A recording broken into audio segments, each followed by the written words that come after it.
மலரட்டும் மலரட்டும் வசந்தம், மனதில் மலரட்டும் வசந்தம். மலரட்டும் மலரட்டும் வசந்தம், வாழ்வில் மலரட்டும் வசந்தம். வாழ்வில் மலரட்டும் வசந்தம். மலரட்டும் மலரட்டும் வசந்தம், மனதில் மலரட்டும் வசந்தம். மலரட்டும் மலரட்டும் வசந்தம், வாழ்வில் மலரட்டும் வசந்தம். உள்ளொளியின் வெளிச்சத்தால் உலக உயிர்களில் மலரட்டும் வசந்தம். நல்லியல்பின் நற்பண்பால் நான் இளமெங்கும் மலரட்டும் வசந்தம். நல்லொழுக்க நடைமுறையால் நல்லுறவில் மலரட்டும் வசந்தம்.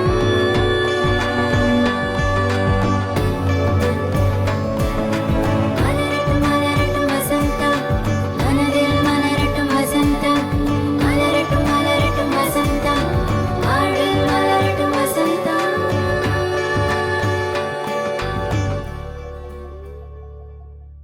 வணக்கம். மலரட்டும் வசந்தம் இந்த நிகழ்ச்சிக்கு உங்கள் அனைவரையும் அன்போடு வரவேற்கிறேன். அப்துல் கலாம் அவர்கள் கூறும் பொழுது, உன் பிறப்பு ஒரு சம்பவமாக இருந்தாலும் உன் மரணம் ஒரு சரித்திரமாக இருக்கட்டும் என்று கூறுவார். இன்று நாம் சுய மேலாண்மை பற்றி பேச இருக்கிறோம். நமது அனைத்து கேள்விகளுக்கும் பதிலளிக்க வந்துள்ளார் நமது பிரம்மகுமாரர் சகோதரர் டாக்டர் பாண்டியமணி அவர்கள்.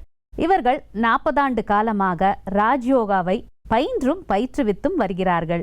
பிரம்மா குமாரி இயக்கத்தின் வேல்யூ எஜுகேஷன் துறையின் இயக்குனராய் இருக்கிறார்கள். வணக்கம் பிரதர். வணக்கம். ஓம் சாந்தி. ஓம் சாந்தி. இன்று அனைவருக்குமே மிகவும் பிடித்தது செல்ஃப் மேனேஜ்மெண்ட் அல்லது சுய மேலாண்மைதான்.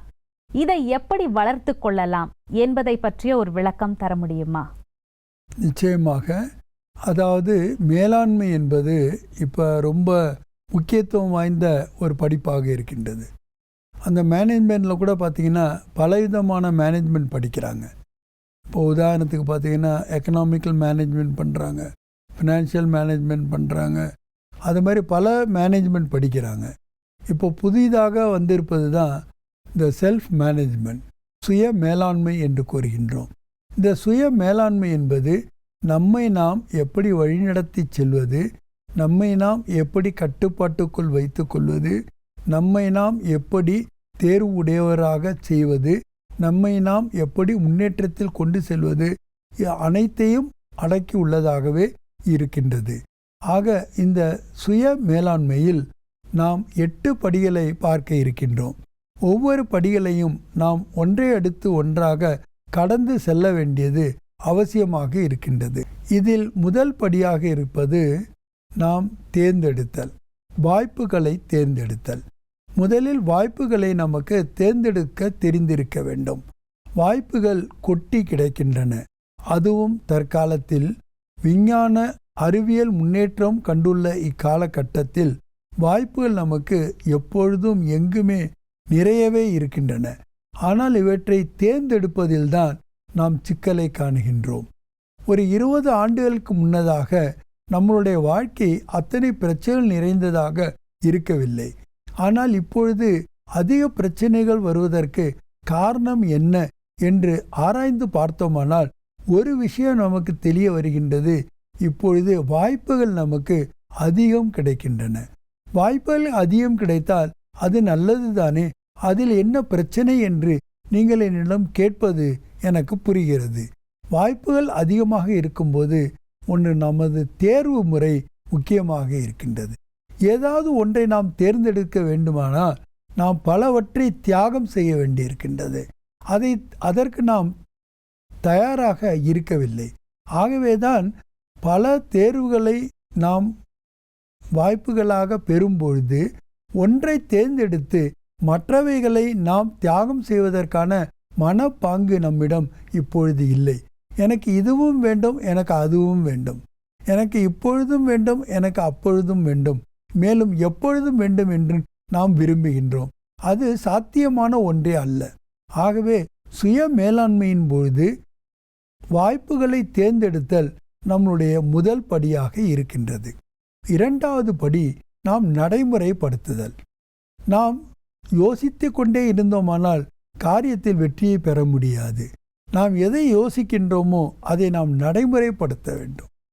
அதாவது நடைமுறை வாழ்க்கையில் நாம் தேர்ந்தெடுத்ததை நாம் நடைமுறைப்படுத்த வேண்டும். இதுதான் இரண்டாவது படியாக இருக்கின்றது.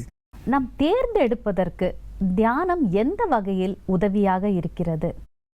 அதாவது ஆன்மீக அறிவு, ஸ்பிரிச்சுவல் விஸ்டம்னு சொல்கிறோம். இது நமக்கு தியானத்திற்கு ஒரு அடிப்படையாக இருக்கின்றது.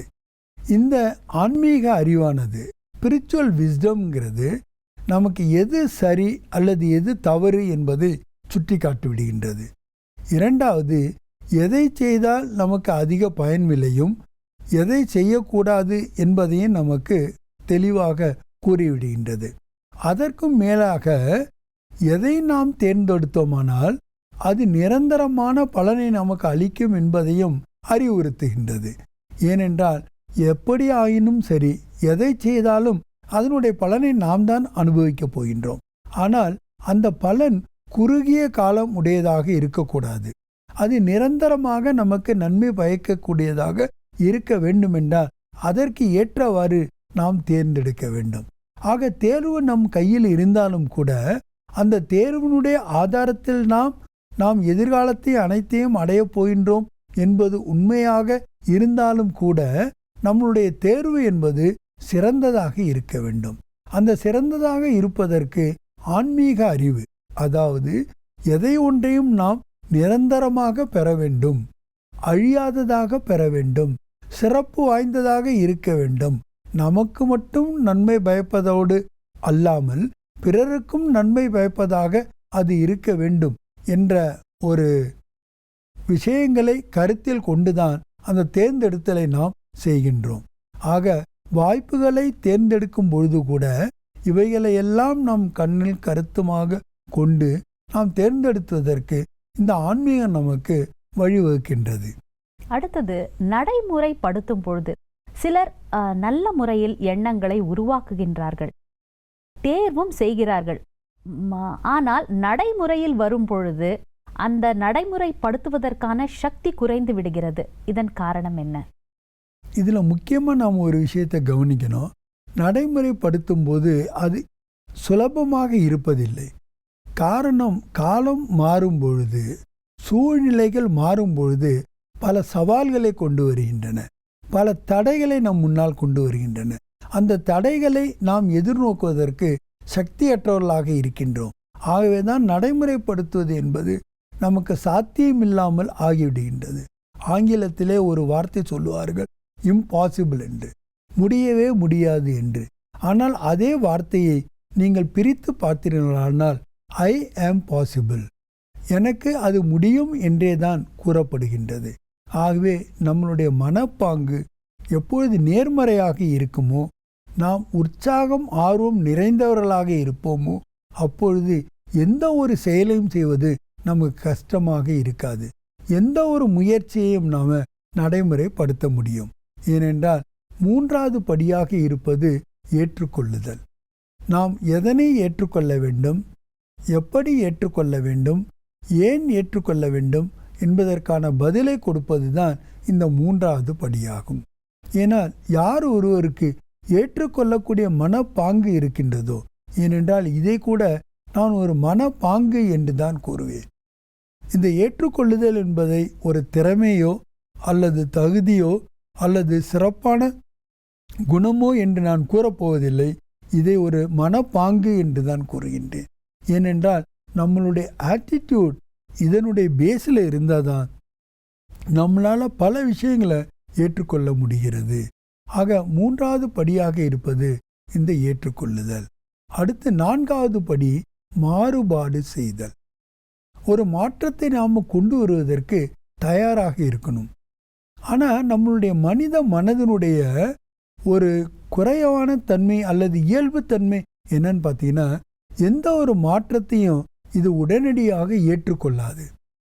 எதில் நம்ம ஏற்கனவே பழக்கப்பட்டிருக்கின்றோமோ அதுவே தான் நமக்கு வசதியாக தெரிகிறது.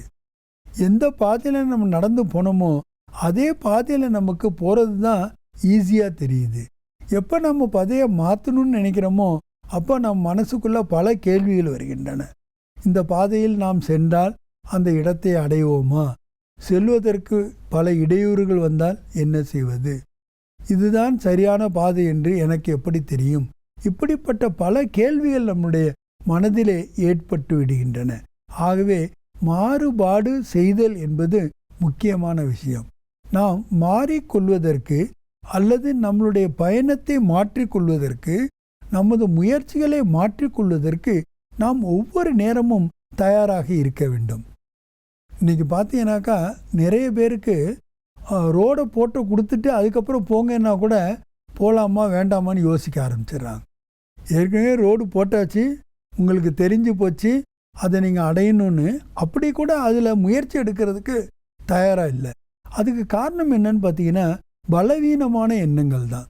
என்னால் முடியாது, நான் இதுக்கு முன்னாடி போனதில்லை, இதுக்கு முன்னாடி போனவங்க யாராவது இருக்காங்களா, அது அங்கே தான் போகுதுங்கிறதுக்கு என்ன உத்தரவாதம், இப்படியெல்லாம் அவங்க நினச்சிடுறாங்க. அதனால்தான் மாறுபாடு செய்தல் என்பது நம்முடைய நடைமுறை வாழ்க்கையில் தினசரி நடவடிக்கையாக இருக்க வேண்டும். ஆனால் அதுக்கு நமக்கு தேவை மன உறுதியாக இருக்கின்றது. 5வது படி என்னன்னு பார்த்தீங்கன்னா ஊர்ஜிதம் செய்தல். நீங்கள் அதை கன்ஃபார்ம் பண்ணணும்.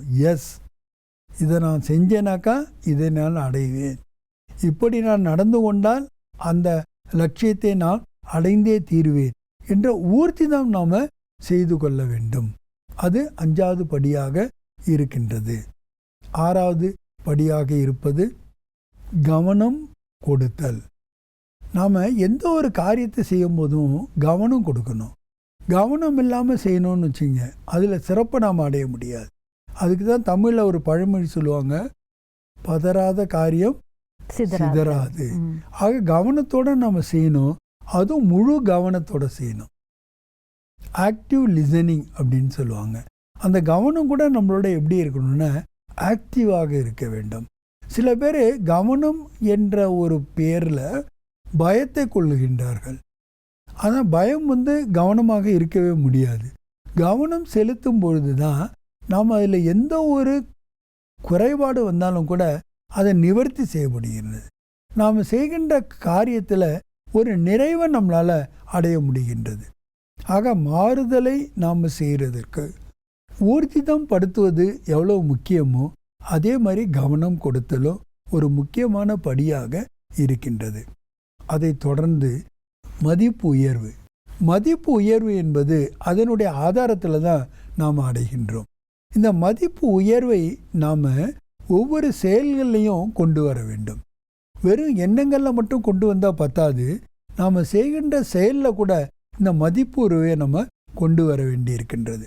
இறுதியான படியாக சுய மேலாண்மைக்கு நாம் சொல்லுவது எதுனாக்கா சோதனை செய்தல். நீங்கள் சோதனை செய்யாமல் உங்களுடைய பயணத்தை நீங்கள் தொடர்ந்தால் கூட எங்கே போய் சேரணுமோ அங்கே போய் சேர முடியாது. உதாரணமாக ஒரு இடத்துல நம்ம பயணத்தை ஆரம்பிக்கின்றோம், இன்னொரு இடத்துல முடிக்கணும். எங்கே போய் சேரணுமோ அதற்கான லட்சியத்தை நாம் வச்சிட்டோம். ஆனால் அந்த லட்சியத்தை நாம் வச்சாலும் கூட முதல்ல நமக்கு இந்த விஷயம் தெரியணும், நாம் எங்கே இருக்கிறோன்னு. அப்போ தான் நம்ம பயணத்தை கரெக்டாக நம்மளால் திசையை நோக்கி செலுத்த முடியும். அப்போ நாம் ஒரு பயணத்தை தொடங்கும் பொழுது எங்கே இருக்கிறோன்னு தெரிகிறது எவ்வளோ முக்கியமோ அதே மாதிரி எதை நோக்கி நாம் பயணித்து கொண்டு இருக்கின்றோம் என்பதை இடையிடையே நம்ம சோதனை செய்யணும். சில பேர் பார்த்தீங்கன்னா ஆன்மீக முயற்சியாளர்கள் ஒரு நாளினுடைய இறுதியில் மட்டும் சோதனை செய்வாங்க. இரவு படுக்க போகிறதுக்கு முன்னாடி மட்டும் சோதனை செய்வாங்க. அப்படி சோதனை செய்யறதுனால எந்த பலனும் இல்லை. ஏன்னா இரவு விடுகின்றது, முழு நாளும் நம்ம செலவழித்து விடுகின்றோம். ஆனால் அந்த நேரத்தை கரெக்டான நேரத்தில் கரெக்டான காரியத்தை கரெக்டாக பண்ணோமாங்கிறது நமக்கு தெரியலேன்னு வச்சுங்க, கடைசியில் தெரிஞ்சு என்ன பிரயோஜனம் இருக்குது? அதனால் இந்த சோதனை செய்தலை இடையிடையே நாம் செய்ய வேணும். கடைசியாக செய்வதற்கு பதிலாக தொடர்ந்து நாம் சோதனை செய்ய வேண்டும். சோதனை செய்யும் பொழுது தான் நம்ம பயணிக்கின்ற பயணம் சரியாக போய்கொண்டு இருக்கின்றதா, சரியான நேரத்தில் நாம் போய் சேர்ந்து விடுவோமா என்பதை நாம் அறுதியிட்டு கூற முடியும். ஆக இப்படிப்பட்ட ஒரு 8 படிகளை உடையது தான் இந்த சுய மேலாண்மை ஆகும். சுய மேலாண்மைக்கு ஆதாரமாக இருப்பது நம் பழக்க வழக்கங்களே. பழக்கங்கள் எப்படி உருவாகிறது என்ற ஒரு விளக்கம் தர முடியுமா?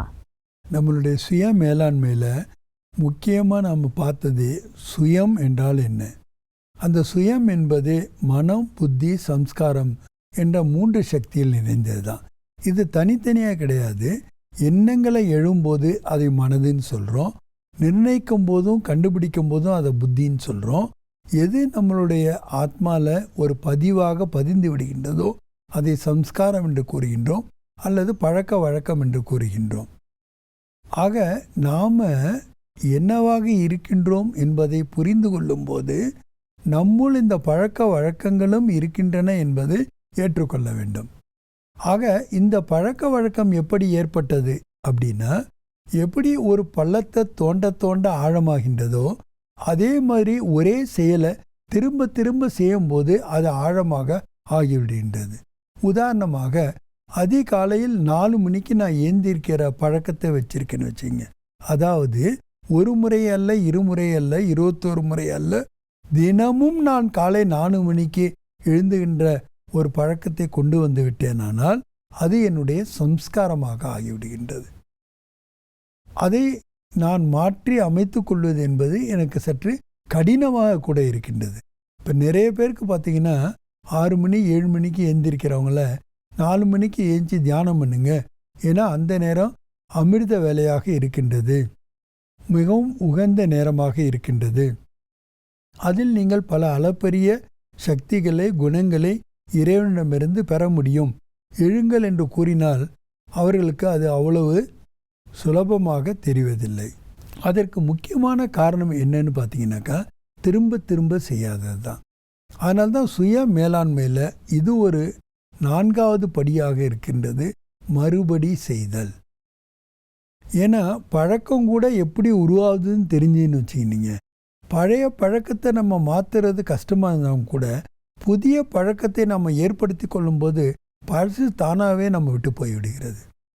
அதுதான் நீங்கள் சொன்னீங்க, ஃபஸ்ட்டு வாய்ப்பை தேர்ந்தெடுத்தல்னு சொன்னீங்க. ஸோ இது என் வாழ்க்கைக்கு எந்த விதத்தில் உபயோகமானது என்பதை தேர்ந்தெடுத்து விட்டால் இந்த காரியத்தை நான் ஒருமுறை செய்துவிட்டு மறுபடியும் மறுபடியும் அதையே தொடர்ந்து செய்வதால் அது என்னுடைய பழக்கமாக மாறிவிடுகிறது என்று கூறுகிறீர்கள்.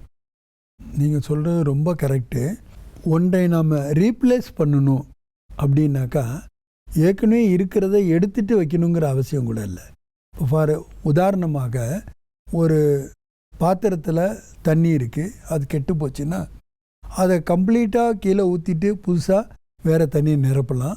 இன்னொன்று நல்ல தண்ணியை அதில் நிரப்பிக்கிட்டே இருந்தோம்னாக்கா அந்த கெட்ட தண்ணி என்பது நாளடைவில் வெளியே போயிடும். அதை மாதிரி நாம் நல்ல பழக்கங்களை மறுபடி செய்தோமானால் பழைய பழக்கங்கள், தீய பழக்கங்கள் நம்மளை விட்டு போயிடும். அதாவது சுய மேலாண்மையில் நம்ம 8 படிகளை பார்த்தோம். அந்த 8 படிகளையும் இப்போ நம்ம வரிசையாக பார்ப்போம். ஒன்றை அடுத்து ஒன்று எப்படி தொடர்ந்து வருகின்றது என்பதை பார்ப்போம். முதல் படியாக இருப்பது வாய்ப்புகளை தேர்ந்தெடுத்தல். 2வது படி நடைமுறைப்படுத்துதல். 3வது படி ஏற்றுக்கொள்ளுதல். 4வது படி மறுபடி செய்தல். 5வது படி ஊர்ஜிதம் செய்தல். 6வது படி கவனமாக செய்தல். 7வது படி மதிப்பு உயர்வு. மேலும் கடைசி 8வது படியானது சோதனை செய்தல். இப்படியாகத்தான் நம்மை நாம் மேலாண்மை செய்து கொள்ள வேண்டியது அவசியமாக இருக்கின்றது. நாம் பிறரை மேலாண்மை செய்வதில் வல்லவர்களாக இருக்கின்றோம். அதே போன்று மணியை மேலாண்மை செய்வதில் வல்லவர்களாக இருக்கின்றோம். ஆனால் நம்மை நாம் மேலாண்மை செய்வதில் வல்லவர்களாக இருக்கின்றோமா என்ற ஒரு கேள்வியை கேட்டோமானால் நிச்சயமாக இல்லை என்ற பதிலே தான் வருகின்றது. இந்த மேலாண்மையை நாம் செய்வதற்கு முதலில் நாம் யார் என்பதை தெரிந்து கொள்ள வேண்டும்.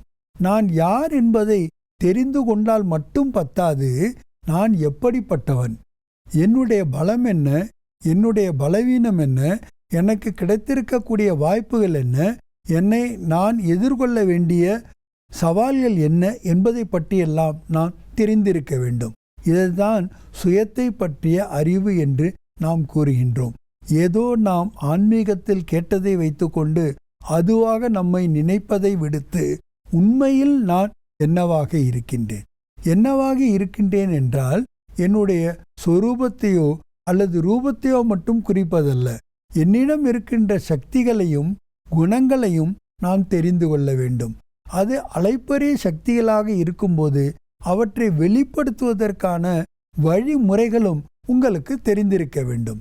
ஆகவேதான் இந்த சுய மேலாண்மையில் நாம் எதை அறிவுறுத்துகின்றோம் என்றால், முதலில் உங்களை பற்றி அறிந்து கொள்ளுங்கள்.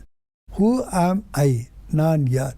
இரண்டாவது, ஹவ் ஐ ஒர்க், நான் எப்படி செயலாற்றுகின்றேன். ஏனென்றால் ஒருவருடைய செயலாற்றும் தன்மையை தெரியாதவரை அவரை நீங்கள் உங்களுடைய கட்டுப்பாட்டிற்குள் கொண்டு வரவே முடியாது. ஆகவே இந்த சுயம் என்ற செல்ஃப் ஆனது எப்படி செயலாற்றுகின்றது, அது மனதின் மூலமாகவும் புத்தியின் மூலமாகவும் சம்ஸ்காரத்தின் மூலமாகவும் எப்படி செயலாற்றுகின்றது என்பதை நாம் புரிந்து கொள்கின்றோம். இந்த மூன்றாவது விஷயமான சம்ஸ்காரத்தை மாற்றி அமைப்பதற்கான இந்த காரியத்தை தான் நாம் மேனேஜ்மெண்ட் புரோகிராம் என்று கூறுகின்றோம். ஆக நான் எப்படிப்பட்ட ஒரு மாற்றத்தை அடைய வேண்டும் என்று நினைக்கின்றேனோ அப்படிப்பட்ட மாற்றத்தை நான் அடைவதற்கு இந்த சுய மேலாண்மையில் முக்கிய பங்கு வகிப்பதே இந்த சம்ஸ்கார் பரிவர்த்தன், சம்ஸ்காரத்தை மாற்றி அமைப்பது. இது நமக்கு ஒரு சேலஞ்சாக இருக்கின்றது. ஏன் சேலஞ்சாக இருக்குனாக்கா, இந்த சம்ஸ்காரமே எப்படி உருவாச்சுன்னா, ஒரே காரியத்தை நாம் பல முறை பன்முறை திரும்ப திரும்ப செய்கிறனால தான். அப்போ புது பழக்கத்தை நாம் கொண்டு வர வேண்டுமென்றால், அதாவது புது சம்ஸ்காரத்தை நாம் கொண்டு வர வேண்டுமென்றால், அதாவது உயர்ந்த ஒரு சம்ஸ்காரத்தை நாம் மறுபடியும் திருத்தி அமைக்க வேண்டுமென்றால் பழையவற்றை கழிய வேண்டியது அவசியமாகின்றது. ஆனால் பழையவற்றை கழிவதற்கு நாம் புதியவற்றை புகுக்க வேண்டியிருக்கின்றது. ஆக புதிய முறைகளை நாம் புகுத்த வேண்டுமென்றால் புது விதமான எண்ணங்களை நாம் உருவாக்க வேண்டும். நமது எண்ணங்கள் எப்பொழுது புது வகையாக ஆகின்றதோ அப்பொழுதுதான் நம்மளுடைய வார்த்தைகளும் பண்படுகின்றன, நம்மளுடைய செயல்களும் பண்படுகின்றன. அந்த செயல்களுக்கு ஏற்ப நாம் அவற்றை மறுபடி செய்யும்போது அது நம்மளுடைய புதிய சம்ஸ்காரமாக மாறிவிடுகின்றது. ஆக ஒரு சம்ஸ்கார மாற்றத்திற்கு ஒரு அடிப்படை தன்மையாக இருப்பது இந்த சுய மேலாண்மை தான். ஆக சுய மேலாண்மையை பற்றி நாம் தெரிந்து கொள்வது, அதனுடைய படிகளை பற்றி தெரிந்து கொள்வது, அவற்றை நாம் நடைமுறைப்படுத்துவதற்கு வழிவகுக்கின்றது. ஆக நடைமுறை வாழ்க்கையில் நாம் நம்மை மாற்றிக்கொள்வதற்கு, நாம் நம்முள் முன்னேற்றத்தை கொண்டு வருவதற்கு இந்த சுய மேலாண்மை என்ற படிகளை பற்றிய அறிவு நமக்கு அத்தியாவசியமாக இருக்கின்றது. உலகத்தில் நம்ம எத்தனை விதமான மேலாண்மையை பற்றியெல்லாம் பார்க்குறோம், கேட்குறோம், படிக்கிறோம். அதற்கான பாடத்திட்டங்கள்லாம் கூட இருக்கின்றன. ஆனால் இந்த சுய மேலாண்மையை பற்றி நாம் இன்னும் தெரியாமல் இருக்கின்றோம். ஆனால் அதை பற்றி தெரிந்து கொள்வதற்கு நமக்கு வழிவகுப்பது இந்த ஆன்மீகமும் சகஜ ராஜ யோகமும் தான். இதன் மூலமாகத்தான் நாம் நம்மளை மாற்றி அமைப்பதற்கான ஒரு வழியை கண்டுகொள்கின்றோம். அந்த சிஸ்டமேட்டிக்காக நம்ம அதை அப்ரோச் பண்ண முடிகின்றது. ஆக சுய மேலாண்மை என்பது நமக்கு அத்தியாவசியமான ஒன்றாக இருக்கின்றது. முதலில் தன்னைத்தான் மேனேஜ் பண்ண முடியாமல் பிறரை எப்படி நாம் மேனேஜ் பண்ண முடியும், பிறவற்றை நாம் எப்படி மேனேஜ் பண்ண முடியும். ஆகவே தான் இதற்கு நாம் அதிக முக்கியத்துவம் அளிக்க வேண்டி உள்ளது. இந்த நிகழ்ச்சியில் மிக அழகாக சுய மேலாண்மை பற்றி இத்தனை அழகான அற்புதமான கருத்துக்களை எங்களோடு பகிர்ந்தமைக்கு மிக்க நன்றி. வணக்கம். நன்றி, வணக்கம். என்ன நேயர்களே, இந்த நிகழ்ச்சியை பார்த்தீர்களா? சுய மேலாண்மை பற்றிய 8 படிகளை பற்றி இன்று நாம் பார்த்தோம். முதலில் வாய்ப்பை தேர்ந்தெடுங்கள், பின் நடைமுறைப்படுத்துங்கள், அதற்கு பின் ஏற்றுக்கொள்ளுங்கள், மறுபடியும் செய்யுங்கள், ஊர்ஜிதம் செய்யுங்கள், கவனம் கொடுங்கள், அதற்கடுத்து வருவது மதிப்புயர்வு, கடைசியாக சோதனை செய்யுங்கள். இதன் மூலமாக செல்ஃப் மேனேஜ்மெண்ட் அல்லது சுய மேலாண்மை என்ற ஒரு தகுதியை நீங்கள் அடையலாம். இந்த நிகழ்ச்சி இதோடு நிறைவு பெறுகிறது. மற்றொரு நிகழ்ச்சியில் மீண்டும் சந்திக்கலாம். நன்றி, வணக்கம். மலரட்டும் மலரட்டும் வசந்தம், மனதில் மலரட்டும் வசந்தம், மலரட்டும் மலரட்டும் வசந்தம், வாழ்வில்